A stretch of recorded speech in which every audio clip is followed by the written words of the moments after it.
अरे बच्चों, इतनी रात में कहाँ जा रहे हो? हम अपनी नानी के घर जा रहे हैं, लेकिन हमें रास्ता ठीक से नहीं पता। लोमड़ी मन ही मन मुस्कुराई। अरे मैं तो तुम्हारी नानी को बहुत अच्छी तरह जानती हूँ। सच? बिल्कुल सच। तो हमें रास्ता बता दो। तुम लोग गलत दिशा में जा रहे हो। क्या? हाँ, नानी का घर तो काली पहाड़ी के पीछे है। असल में लोमड़ी झूठ बोल रही थी। वो दोनों बच्चों को जंगल के सबसे खतरनाक हिस्से में भेजना चाहती थी। जंगल में लगातार 3 दिनों से तेज बारिश हो रही थी। आसमान में काले बादल छाए हुए थे। तेज हवाएं पेड़ों की डालियों को इधर उधर हिला रही थी। छोटे छोटे रास्ते पानी से भर चुके थे। ऐसे मौसम में ज्यादातर पक्षी अपने घरों में बैठे थे। कोमल चिड़िया अपने घर में बैठी थी। उसके साथ चंदू चिड़ा, मीना और बबलू भी बैठे हुए थे। बाहर बारिश की बूंदें घोंसले की छत पर पड़ रही थी। मम्मा, हमें नानी के घर जाना है। हाँ मम्मा, आपने पिछले हफ्ते वादा किया था। बेटा, मुझे अपना वादा याद है, लेकिन बाहर देखो कितनी तेज बारिश हो रही है। बारिश रुकते ही हम नानी के घर चलेंगे। नहीं मम्मा, आप हर बार यही कहती हो। नानी हमारा इंतजार कर रही होंगी। बेटा, इस मौसम में बाहर निकलना बहुत खतरनाक है। जंगल की नदी में बहुत तेज पानी बह रहा है। हमें कुछ नहीं होगा। पिताजी प्लीज चलो ना नानी के घर। उसी समय पास वाले पेड़ से काऊ काऊ की आवाज आई। बिजली कौवी और उसका बेटा जुगनू वहां आ पहुंचे। अरे वाह, लगता है कोई नानी के घर जाने की तैयारी कर रहा है। मीना, बबलू, तुम अभी तक गए नहीं? मम्मा जाने नहीं दे रही। अगर मेरी नानी होती तो मैं तो कब का चला गया होता। देखा मम्मा? बच्चे बिल्कुल ठीक कह रहे हैं। बचपन बार बार नहीं आता। बिजली, मेरे बच्चों को भड़काना बंद करो। मैं तो बस सच बोल रही हूँ। बिजली और जुगनू वहां से उड़ गए। अपने घर पहुंचते ही दोनों हंसने लगे। क्या बात है, बहुत खुश नजर आ रहे हो। कोमल चिड़िया के बच्चे नानी के घर जाने की जिद कर रहे हैं। और बारिश की वजह से कोमल उन्हें जाने नहीं दे रही। अगर वे दोनों बच्चे घर से निकल गए तो जंगल में रास्ता भटक जाएंगे। और फिर कोमल पूरे जंगल में रोती फिरेगी। तीनों जोर जोर से हंसने लगे। उधर कोमल अपने बच्चों को समझाने में लगी हुई थी। बेटा, समझने की कोशिश करो। अभी जाना सुरक्षित नहीं है। हमें अभी जाना है, अभी जाना है। जिद अच्छी बात नहीं होती। लेकिन दोनों बच्चे किसी की बात सुनने को तैयार नहीं थे। धीरे धीरे शाम हो गई। बारिश और तेज हो गई। आसमान में बिजली चमकने लगी। रात होते होते पूरा जंगल अंधेरे में डूब गया। कोमल, चंदू और दोनों बच्चे सो गए। लेकिन आधी रात को मीना की आंख खुल गई। उसने बाहर झांका। बारिश पहले से थोड़ी कम हो चुकी थी। मीना ने धीरे से बबलू को जगाया। बबलू, उठो। क्या हुआ? चलो नानी के घर चलते हैं। अभी? हाँ, सुबह होने से पहले पहुंच जाएंगे। लेकिन मम्मा कभी नहीं मानेंगी। ठीक है, चलो। दोनों धीरे धीरे घर से बाहर निकल आए। उन्हें पता नहीं था कि सामने वाले पेड़ पर जुगनू जाग रहा था। हा हा हा, आखिर ये दोनों निकल ही गए। जुगनू तुरंत अपने घर की तरफ उड़ गया। मम्मा, मीना और बबलू घर छोड़कर निकल गए। क्या? सच में जुगनू? हाँ, वो दोनों छोड़कर चले गए। अब मजा आएगा। चलो दूर से इनके पीछे चलते हैं, देखते हैं इनके साथ क्या होता है। उधर मीना और बबलू बारिश में आगे बढ़ते जा रहे थे। जंगल का रास्ता कीचड़ से भरा हुआ था। चारों तरफ अंधेरा था।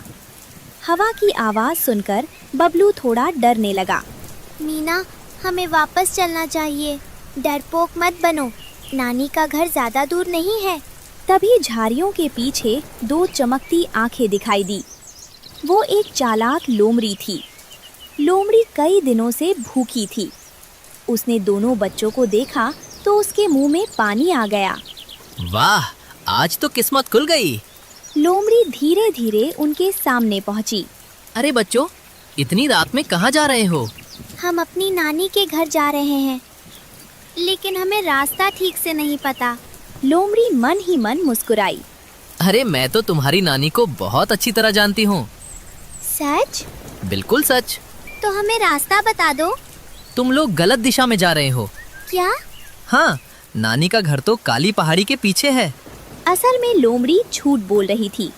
वो दोनों बच्चों को जंगल के सबसे खतरनाक हिस्से में भेजना चाहती थी। दूर एक पेड़ पर बैठे बादल, बिजली और जुगनू ये सब देख रहे थे। लोमड़ी तो इन्हें बेवकूफ बना रही है। अच्छा ही है। जितनी मुसीबत में पड़ेंगे उतना मजा आएगा। उधर मीना और बबलू लोमड़ी की बातों पर विश्वास कर चुके थे। धन्यवाद लोमड़ी मौसी। दोनों बच्चे काली पहाड़ी की तरफ बढ़ने लगे। लोमड़ी पीछे खड़ी हंस रही थी। जाओ जाओ, अब असली मुसीबत तुम्हारा इंतजार कर रही है। और दोनों बच्चों को बिल्कुल अंदाजा नहीं था कि आगे उनके साथ क्या होने वाला था। उधर मीना और बबलू काली पहाड़ी की तरफ बढ़ते जा रहे थे। बारिश फिर से तेज होने लगी थी। ठंडी हवाएं चल रही थी और दोनों बच्चे पूरी तरह भीग चुके थे। मीना, मुझे डर लग रहा है। बस थोड़ा और चलो, नानी का घर पास ही होगा। दोनों आगे बढ़ते रहे। तभी उनके सामने एक बड़ा सा दलदल दिखाई दिया। दलदल का पानी काला और गंदा था। बारिश की वजह से वो और भी खतरनाक हो चुका था। मीना, ये कैसी जगह है? शायद हमें इसे पार करना होगा। उधर लोमड़ी दूर एक झाड़ी के पीछे छुपी हुई थी। बहुत अच्छे, अब ये दोनों कहीं नहीं जा पाएंगे। इसी बीच सुबह हो गई। कोमल चिड़िया की आंख खुली। उसने देखा कि मीना और बबलू घर में नहीं हैं। चंदू जी, जल्दी उठिए। क्या हुआ? ऐसे क्यों चिल्ला रही हो सुबह सुबह? बच्चे घर में नहीं हैं। चंदू तुरंत घबरा गया। दोनों ने पूरा घर छान मारा, लेकिन बच्चे कहीं नहीं मिले। हे भगवान, मेरे बच्चे कहाँ चले गए? जरूर ये दोनों नानी के घर जाने के लिए निकल गए हैं। कोमल की आंखों में आंसू आ गए। मैंने इन्हें कितना समझाया था। तभी बंटी कबूतर वहां पहुंचा। मीना और बबलू गायब हैं। कुछ ही देर में बबली कबूतरी, चीकू तोता और चिंकी तोती भी वहां आ गए। सभी पक्षी अलग अलग दिशाओं में बच्चों को खोजने निकल पड़े। उधर बादल कौआ, बिजली कौवी और जुगनू दूर से ये सब देख रहे थे। देखो मम्मा, कोमल रो रही है। यही तो मैं देखना चाहती थी। तीनों उड़कर कोमल के पास पहुँचे। चलो इनकी खोज को और मुश्किल बनाते हैं। कोमल, क्या हुआ? मेरे बच्चे गायब हैं। मैंने अभी थोड़ी देर पहले उन्हें पूर्व वाले जंगल में जाते देखा था। असल में बादल झूठ बोल रहा था। सच? हाँ, बिल्कुल सच। जल्दी जाओ, शायद अभी भी मिल जाएं। कोमल और चंदू तुरंत पूर्व वाले जंगल की तरफ उड़ गए। जैसे ही वे दूर गए, कौवा परिवार हंसने लगा। लेकिन बच्चे तो काली पहाड़ी की तरफ गए थे। इसलिए तो मैंने झूठ बोला। उधर मीना और बबलू दलदल के किनारे खड़े थे। बारिश लगातार हो रही थी। मुझे ये जगह अच्छी नहीं लग रही। शायद लोमड़ी मौसी ने सही रास्ता नहीं बताया होगा। तभी बबलू का पैर फिसल गया। बबलू सीधे दलदल में जा गिरा। बबलू जितना निकलने की कोशिश करता, उतना ही अंदर धंसता जा रहा था। दीदी, मुझे बचाओ। घबराओ मत, मैं कुछ करती हूँ। मीना इधर उधर मदद के लिए देखने लगी, लेकिन वहाँ कोई नहीं था। उसी समय झाड़ियों के पीछे छुपी लोमड़ी मुस्कुरा रही थी। अब सही समय आ गया है। लोमड़ी धीरे धीरे उनकी तरफ बढ़ने लगी। दीदी, वो लोमड़ी फिर से आ गई। लोमड़ी मौसी, जल्दी हमारे भाई को बचाइए। जरूर बचाऊंगी। लोमड़ी की आंखों में भूख साफ दिखाई दे रही थी। पहले तुम्हारे भाई को निकालती हूँ, फिर तुम दोनों को अपने घर ले जाऊंगी। मीना को उसकी बातों पर शक नहीं हुआ, लेकिन बबलू डर गया। दीदी, मुझे ये अच्छी नहीं लग रही। लोमड़ी और पास आने लगी। तभी अचानक ऊपर आसमान से एक आवाज आई। मीना, बबलू। मीना ने ऊपर देखा। चीकू तोता उनके ऊपर उड़ रहा था। तोते भैया, हमें बचा लो। लोमड़ी घबरा गई। ये मोटी चोंच वाला यहाँ कैसे पहुँच गया? चीकू ने तुरंत नीचे देखा। उसे सारी बात समझ आ गई। लोमड़ी, बच्चों से दूर हट जाओ। ये मेरा मामला है, तुम बीच में मत पड़ो। मैं अभी सबको बुलाकर लाता हूँ। ये सुनते ही लोमड़ी परेशान हो गई। अगर सारे पक्षी आ गए तो उसका शिकार हाथ से निकल जाएगा। नहीं, इससे पहले मुझे कुछ करना होगा। उधर चीकू तेजी से वापस उड़ पड़ा। वो कोमल और बाकी दोस्तों को बुलाने जा रहा था और इधर लोमड़ी धीरे धीरे मीना और बबलू के और करीब आती जा रही थी। दोनों बच्चे बुरी तरह डर चुके थे। उन्हें अब समझ आ गया था कि उन्होंने घर से निकलकर बहुत बड़ी गलती कर दी है, लेकिन असली खतरा अभी बाकी था। उधर चीकू तोता पूरी ताकत से उड़ता हुआ कोमल चिड़िया को खोज रहा था। कुछ देर बाद उसे कोमल, चंदू, बंटी और चिंकी दिखाई दे गए। कोमल बहन, जल्दी चलो। क्या हुआ? बच्चों का पता चल गया? हाँ, मीना और बबलू काली पहाड़ी के पास हैं। क्या वे ठीक हैं? नहीं, बबलू दलदल में फंसा हुआ है और एक लोमड़ी उन दोनों के आसपास घूम रही है। ये सुनते ही कोमल के पैरों तले जमीन खिसक गई। हे भगवान, मेरे बच्चों की रक्षा करना। सभी पक्षी तेजी से काली पहाड़ी की तरफ उड़ने लगे। उधर दलदल के पास लोमड़ी धीरे धीरे मीना की तरफ बढ़ रही थी। बच्चों, तुम दोनों बहुत थक गए हो। मेरे घर चलो, मैं तुम्हें गर्म खाना दूंगी। अरे, मुझ पर भरोसा करो। दीदी, ये झूठ बोल रही है। लोमड़ी का धैर्य अब खत्म हो रहा था। लोमड़ी ने अचानक मीना की तरफ छलांग लगा दी। बचाओ मम्मा। मीना डरकर पीछे हट गई। उसी समय ऊपर से एक पत्थर आकर लोमड़ी के सिर पर लगा। लोमड़ी ने ऊपर देखा। बंटी कबूतर और बबली कबूतरी वहां पहुंच चुके थे। बच्चों से दूर हट जाओ, नहीं तो अच्छा नहीं होगा। लोमड़ी गुस्से से दांत दिखाने लगी। तुम सब मेरा शिकार छीनना चाहते हो? तभी दूसरी तरफ से चिंकी तोती भी आ गई। जब तक हम हैं तुम इन बच्चों का कुछ नहीं बिगाड़ सकती। लोमड़ी समझ गई कि अब मामला मुश्किल हो रहा है, लेकिन तभी उसे एक और मौका दिखाई दिया। दलदल में फंसा बबलू अब पहले से ज्यादा अंदर धंस चुका था। मम्मा, मम्मा। उसकी आवाज सुनकर कोमल की आंखों से आंसू निकल पड़े। बबलू बेटा, घबराना मत, मम्मा आ गई है। कुछ ही क्षण बाद कोमल, चंदू और चीकू भी वहां पहुंच गए। मम्मा। मीना दौड़कर अपनी माँ से लिपट गई। बेटी, तुम ठीक तो हो? मम्मा, हमसे बहुत बड़ी गलती हो गई। लेकिन अभी बबलू को बचाना सबसे जरूरी था। दलदल लगातार उसे नीचे खींच रहा था। हमें जल्दी कुछ करना होगा। उधर बेल लटक रही है। मैं उसे लेकर आता हूँ। बंटी और चीकू मिलकर एक लंबी बेल खींच लाए। बबलू, इस बेल को पकड़ो। बबलू ने पूरी ताकत लगाकर बेल पकड़ ली। मैं पकड़ चुका हूँ। अब जोर लगाओ। सभी पक्षी मिलकर बेल खींचने लगे। धीरे धीरे बबलू दलदल से बाहर आने लगा। लोमड़ी ये सब देखकर गुस्से से कांप रही थी। नहीं, मेरा शिकार नहीं बचना चाहिए। लोमड़ी फिर से बच्चों की तरफ दौड़ी, लेकिन इस बार कोमल चिड़िया उसके सामने खड़ी हो गई। मेरे बच्चों की तरफ एक कदम भी मत बढ़ाना, पहले मुझे पार करना होगा। लोमड़ी ने हमला करने की कोशिश की। उसी समय बंटी, चीकू, चिंकी और बबली सब लोमड़ी के ऊपर टूट पड़े। कोई उसके सिर पर चोंच मार रहा था, कोई उसके पंख खींच रहा था, कोई उसकी पूंछ पर हमला कर रहा था। छोड़ो मुझे। लोमड़ी दर्द से चीखने लगी। आखिरकार वो डरकर जंगल की तरफ भाग गई। आज तो बच गए, लेकिन मैं तुम्हें फिर देख लूंगी। कुछ देर बाद बबलू पूरी तरह दलदल से बाहर निकल आया।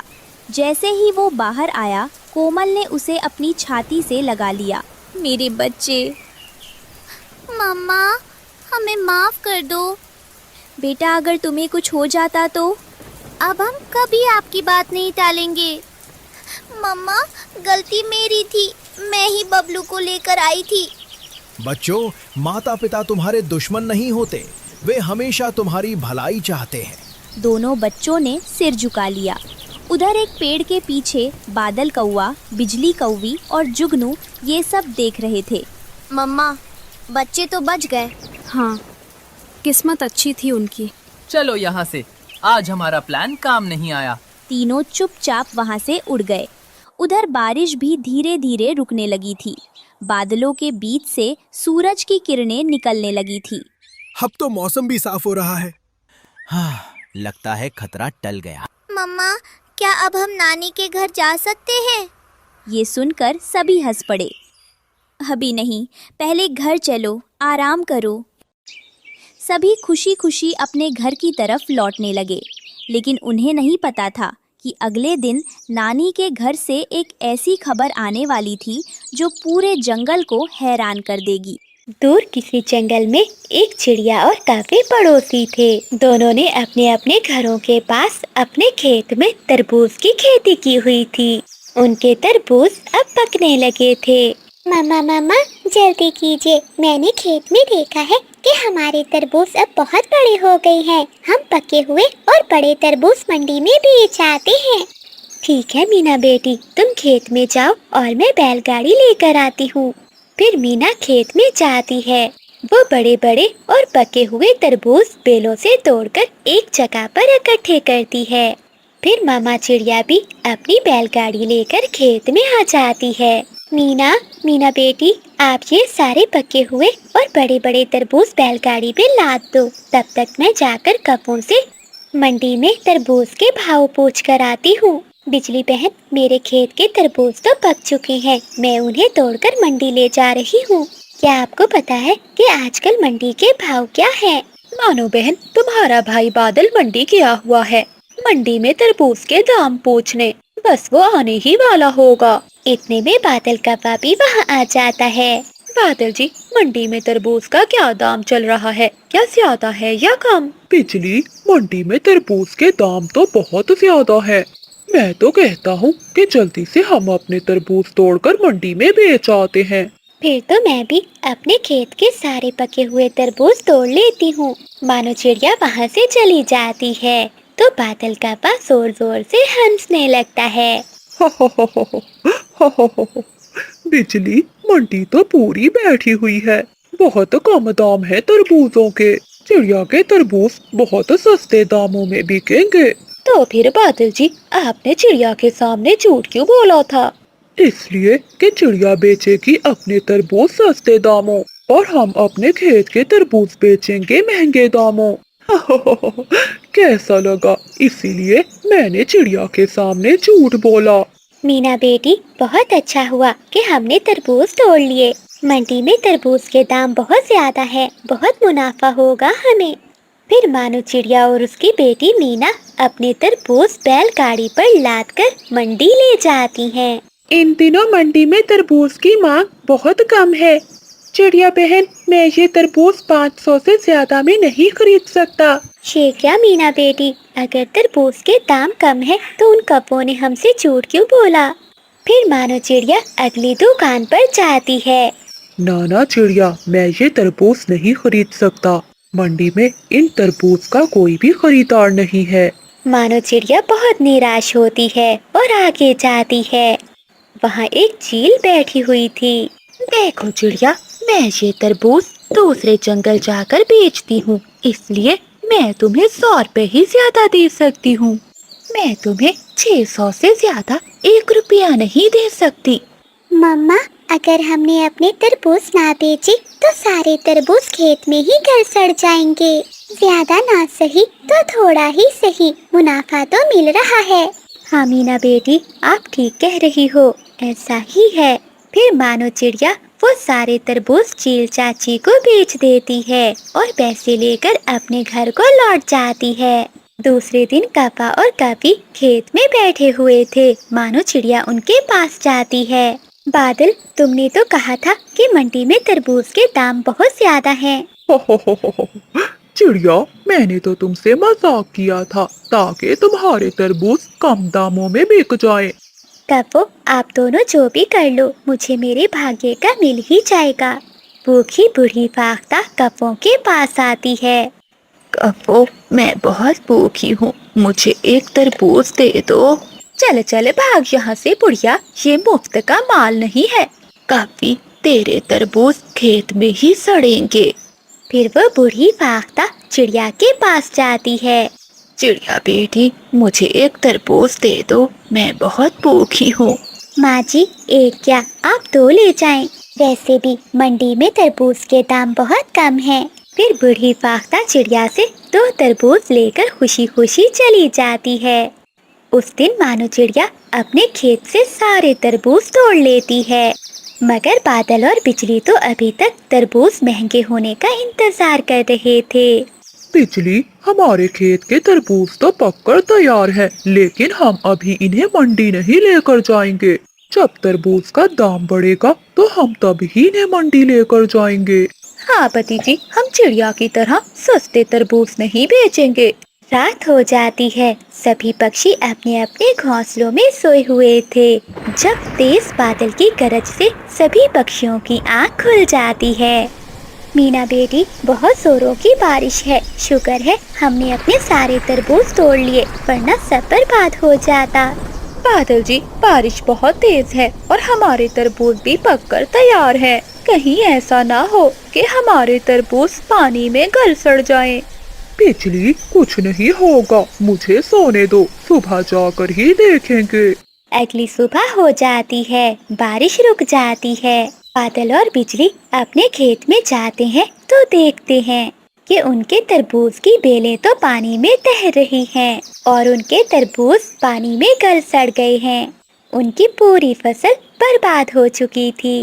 बिजली, लूट गए, हम लूट गए। इससे तो अच्छा था कि हम चिड़िया की तरह अपने तरबूज सस्ते दामों ही बेच देते। ज्यादा मुनाफे की लालच में हम थोड़े से भी गए। जंगल में घने बादल छाए हुए थे। मानो चिड़िया अपने दोनों बच्चों के साथ अपने घर में बैठी हुई थी।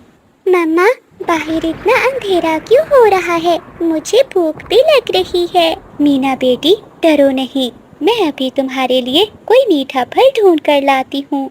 मम्मा, आप अकेली मत जाइए, हमें भी साथ ले चलिए। बबलू बेटा, अभी आप दोनों बहन भाई बहुत छोटे हो और बाहर की दुनिया बहुत बड़ी है। तुम मेरा घर में ही इंतजार करो, मैं जल्दी लौट आऊंगी। ये कहते हुए मानो चिड़िया अपने घर से निकलती है। चिड़िया के बाहर निकलते ही आसमान पर जोर से बादल गरजने लगते हैं और तेज बारिश शुरू हो जाती है। चिड़िया के बच्चे घोंसले में कांपने लगे थे और छत से पानी भी टपक रहा था। घोंसला तो जैसे टूटने लगा था। भैया, मम्मा कहाँ रह गई? मुझे बहुत डर लग रहा है। मीना बहन, डरो नहीं, मम्मा आ जाएंगी, वो कभी हमें अकेला नहीं छोड़ेंगी। उधर मानो चिड़िया तूफानी हवा और बारिश से लड़ रही थी। उसके पंख भीग गए थे, लेकिन दिल में सिर्फ एक ही बात थी, मेरे बच्चे भूखे और अकेले हैं, मुझे हर हाल में पहुंचना होगा।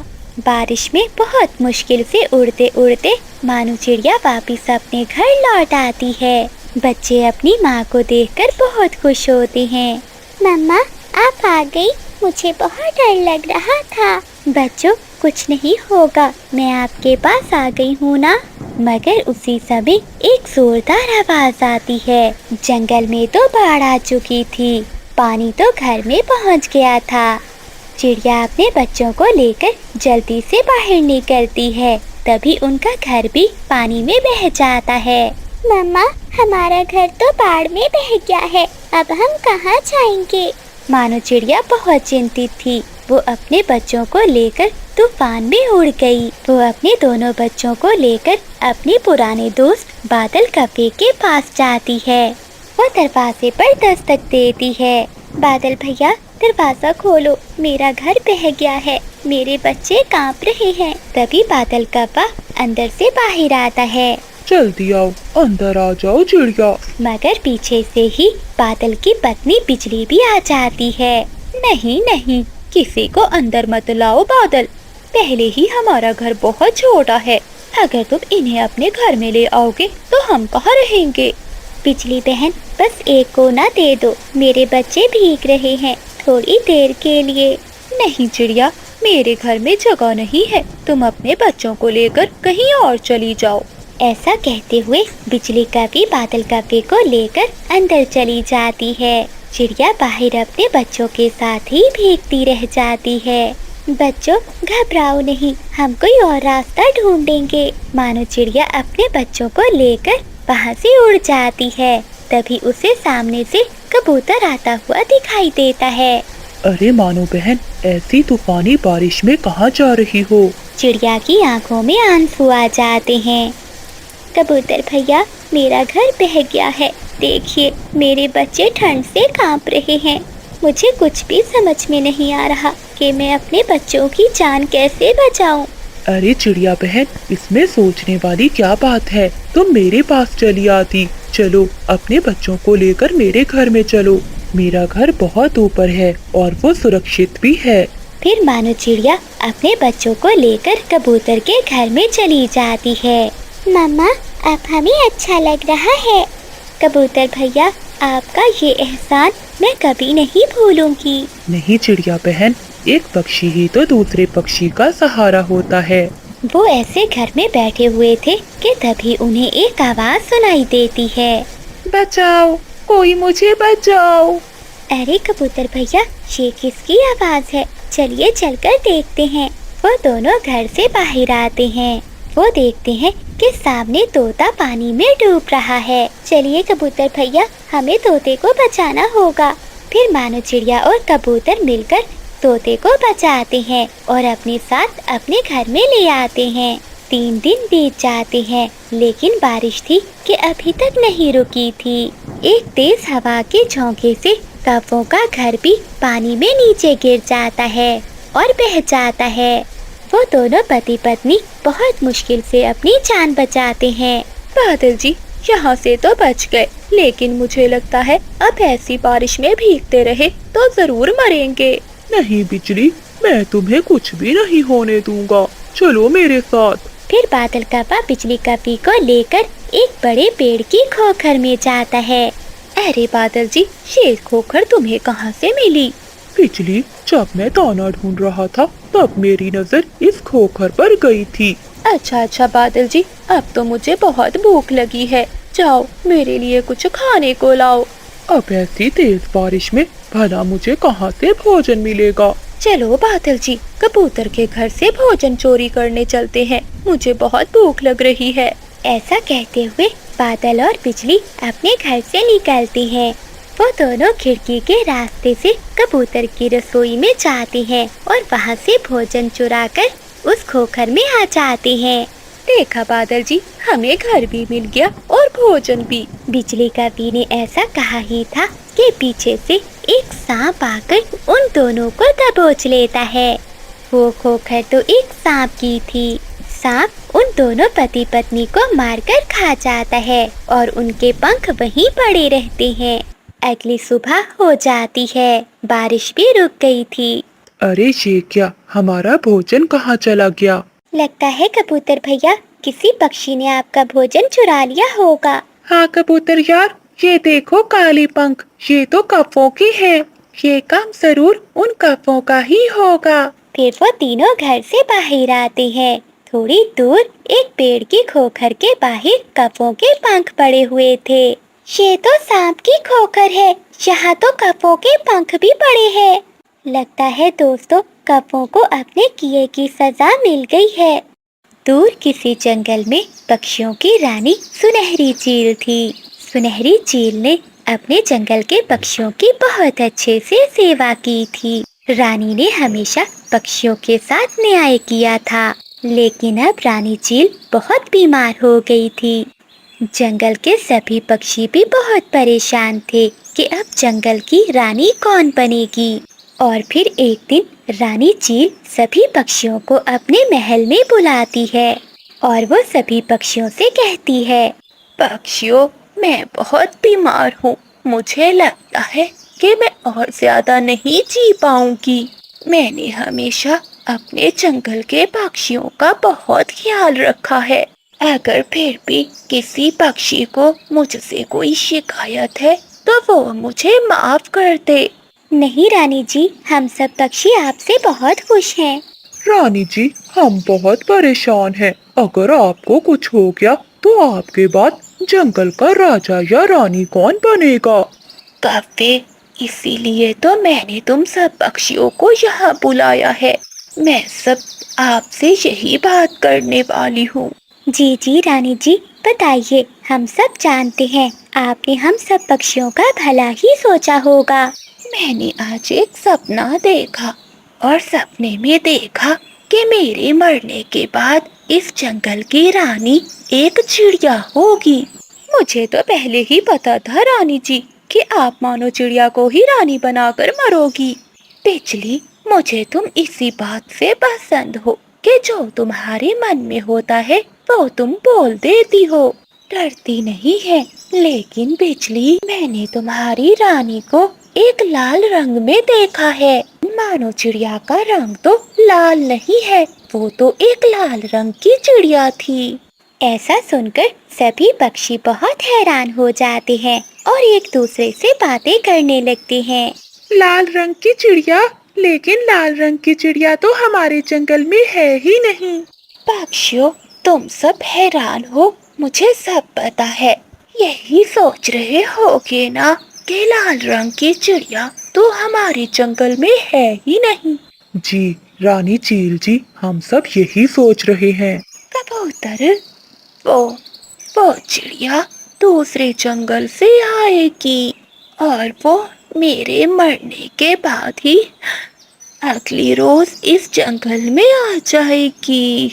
अगर तुम में से कोई पक्षी उसे देखे तो समझ जाए कि वही लाल चिड़िया ही है जिसका मैं तुम सब पक्षियों को बता रही हूँ। ऐसा कहते हुए चील रानी मर जाती है। ये देखकर सभी पक्षी रोने लगते हैं। वो बहुत उदास हो गए थे। रानी चील को वो सब पक्षी नदी में बहा देते हैं और फिर अपने अपने घरों को चले जाते हैं। बादल जी, उस रानी चील को भी वो लाल रंग की चिड़िया नजर आ गई। मैं भी तो उसे नजर आ ही सकती थी ना। क्या हुआ जो मेरा रंग काला है? बिजली, अपनी शक्ल देखी है क्या? क्या रानी बनने को मन कर रहा है? अगर रानी चील तुम्हारा नाम ले भी लेती तो जंगल का कोई पक्षी भी तुम्हें अपनी रानी न बनाता। बादल जी, तुमने अभी मुझे देखा ही क्या है। अब मैं तुम्हें बनकर दिखाऊंगी रानी। बस थोड़ी सी मदद करनी होगी तुम्हें मेरी। नहीं बिजली, मैं तुम्हारी कोई मदद नहीं करूँगा। तुम्हारी वजह से बाद में मुझे पक्षियों से मार खानी पड़ेगी। बादल जी, ऐसा कुछ भी नहीं होगा। मैंने सारा प्लान तैयार कर रखा है। बस तुम मेरे साथ चलो गुफा के पास। हमें वहाँ कुछ पत्थर जमा करने हैं। क्या बिजली, जरा बताओ तो क्या सोचा है तुमने? तुम चलो मेरे साथ, मैं तुम्हें सब बताती हूँ। फिर वो पति पत्नी पहाड़ों पर गुफा के पास चले जाते हैं। वो दोनों मिलकर एक बड़ा पत्थर गुफा के मुंह के पास रख देते हैं। बिजली, मैं तो थक गया हूँ। अब बताओ भी कि क्या करना है। अच्छा तो सुनो, चील ने कहा था कि वो चिड़िया कल ही आ जाएगी। अब बस तुम देखना कि मैं कैसे उस चिड़िया को कैद करती हूँ। वो लाल चिड़िया इस गुफा में कैद होगी और मैं बनूंगी जंगल की रानी। बिजली, तुम्हारा प्लान तो ठीक है, लेकिन कोई गड़बड़ ना हो जाए। एक तो तुम डरते बहुत हो, कुछ नहीं होगा। शाम हो जाती है और फिर वो दोनों अपने घर चले जाते हैं। रात हो जाती है। बादल कौवा और बिजली कौवी भी अपने घोंसले में लेटे हुए थे। बिजली को तो आज रात नींद नहीं आ रही थी। वो तो अपने सपनों में रानी बनी बैठी थी। बिजली, अब सो जाओ। हम सुबह होते ही जंगल के बाहरी रास्ते पर बैठ जाएंगे। बादल जी, क्या करूं? मैं बहुत एक्साइटेड हूँ, इसलिए नींद नहीं आ रही। तुम्हें तो पता है कि मैं रानी जो बनने वाली हूँ। ऐसे वो दोनों पति पत्नी बातें करते करते सो जाते हैं। अगली सुबह हो जाती है। बिजली और बादल दोनों सुबह सुबह ही जंगल के बाहरी रास्ते पर जाकर बैठ जाते हैं। बादल, वो देखो सामने, वो आ रही है लाल रंग की चिड़िया। हाँ बिजली, ये तो सच में लाल रंग की चिड़िया है। ये तो वही चिड़िया है जिसने हमारे जंगल की रानी बनना है। फिर वो लाल रंग की चिड़िया कपों के पास आकर बैठ जाती है। आइए आइए, हम कब से आपका इंतजार कर रहे हैं। क्या आप दोनों मेरे लिए यहाँ बैठे हुए थे? और नहीं तो क्या, चील महारानी का आदेश है कि तुम्हारे आते ही तुम्हें चील रानी के पास ले जाएं, क्योंकि रानी चील ने गुफा में आपकी सेवा का बंदोबस्त किया हुआ है। तो फिर चले लाल चिड़िया। फिर बिजली और बादल उस लाल चिड़िया को अपने साथ लेकर गुफा के अंदर चले जाते हैं। कपो, ये क्या, यहाँ तो कोई भी पक्षी नहीं है। आ रहे हैं, आप यहीं बैठो, मैं देखती हूँ। शायद वो दूसरी गुफा हो, मुझे गलती हो गई होगी। ऐसा कहते हुए बादल और बिजली गुफा से बाहर चले जाते हैं। गुफा के बाहर जाते ही जो पत्थर उन्होंने गुफा के पास रखा था, वो पति पत्नी मिलकर उस बड़े पत्थर को गुफा के मुंह पर रख देते हैं, जिससे गुफा का रास्ता बंद हो जाता है। कभी और कभी मुझे यहाँ क्यों बंद कर दिया है? मेरा क्या कसूर है? मैं तो सागर वाले जंगल के राजा की बेटी हूँ और पूनम के रात में आपके जंगल की रानी बनना है मुझे। हाँ हाँ चिड़िया, रानी तो तुम जरूर बनोगी, लेकिन पक्षियों की नहीं, इस गुफा में चमगादड़ों की। ऐसा कहते हुए बिजली और बादल वहाँ से चले जाते हैं। क्यों बादल जी, कैसा लगा मेरा प्लान? बिजली, मान गया मैं तुम्हारे शैतानी दिमाग को, लेकिन अगर वो लाल चिड़िया निकल आई गुफा से तो फिर हमारा क्या होगा? तुम चिंता नहीं करो, वो चिड़िया वहीं मरेगी, भला कौन जाएगा उस गुफा के पास। और फिर शाम हो जाती है। जंगल के सभी पक्षी बिजली कपी को रानी बनाने की तैयारी करते हैं। जंगल के सभी पक्षी फूल लाते हैं और फल लाते हैं, और फिर बिजली और बादल भी आ जाते हैं। चलो चलो पक्षियों, अब जल्दी करो, मुझे रानी का ताज पहना दो। नहीं बिजली, अभी नहीं, अभी चांद पूरा नहीं निकला, पहले चांद पूरा निकलने दो, फिर ही हम तुम्हें ताज पहनाएंगे। रात होते ही उस जंगल में कुछ उल्लू आते हैं। वो दोनों पहाड़ों पर एक पेड़ पर बैठ जाते हैं। यार उल्लू, वो देखो सामने एक गुफा है, क्यों ना आज की रात उस गुफा में ही गुजार ली जाए और सुबह होते ही अपने सफर पर निकल जाएंगे। हाँ भैया, ये ठीक है, हम ऐसा ही करते हैं। लेकिन गुफा के मुंह पर पत्थर पड़ा है, चलो मिलकर वो पत्थर एक जगह हटा देते हैं। फिर वो दोनों उल्लू मिलकर उस गुफा के मुंह से बड़ा पत्थर हटा देते हैं। जब वो दोनों उल्लू गुफा का पत्थर हटाते हैं तो वहाँ लाल चिड़िया को देखकर हैरान हो जाते हैं। लाल चिड़िया, हमें तो पता चला था कि आज रात आप इस जंगल की रानी बनने वाली हैं, लेकिन ये क्या, आप तो इस गुफा में कैद हो। फिर वो लाल चिड़िया कपों की सारी चाल के बारे में उन्हें बताती है। अब मुझे जाना होगा, चांद पूरा रोशन होने ही वाला है, सभी पक्षी मेरा इंतजार कर रहे होंगे। और फिर ऐसे वो लाल चिड़िया वहाँ से चली जाती है। और फिर लाल चिड़िया महल में आ जाती है, जिसे देखकर सभी पक्षी बहुत खुश होते हैं। लाल चिड़िया को देखकर कौवे बहुत डर जाते हैं कि अब उनके साथ क्या होने वाला है। कपो, तुम डरो नहीं, मैं एक रानी हूँ और रानी को ये बात सेब नहीं देती कि वो अपने निजी बदले ले। कौवे अपने किए पर बहुत शर्मिंदा होते हैं और फिर चांद भी पूरा रोशन हो जाता है। मानो चिड़िया लाल चिड़िया को रानी का ताज पहना देती है। लाल चिड़िया के रानी बनते ही जंगल के सभी पक्षी बहुत खुश हो जाते हैं। प्यारे दोस्तों, कहानी को लाइक, चैनल को सब्सक्राइब और अपने दोस्तों के साथ शेयर करना मत भूलिएगा। आपका धन्यवाद। बुढ़िया, मैंने कहा था ना कि मेरे जादुई मटके को पंख मत लगाना, आज तूने उसे छुआ, अब सारी रात तो इसी बारिश में भीगती रहे। बहू, मैं तो बस सफाई कर रही थी, न जाने कब मेरा पंख मटके से लग गया। बेटी, मुझे अंदर आने दे, बहुत सर्दी है बाहर। तभी बादल कौवा घर से बाहर आता है। माँ, बिजली सही कह रही है, तुम्हारे पंख लगने से हमारी किस्मत खराब हो सकती है।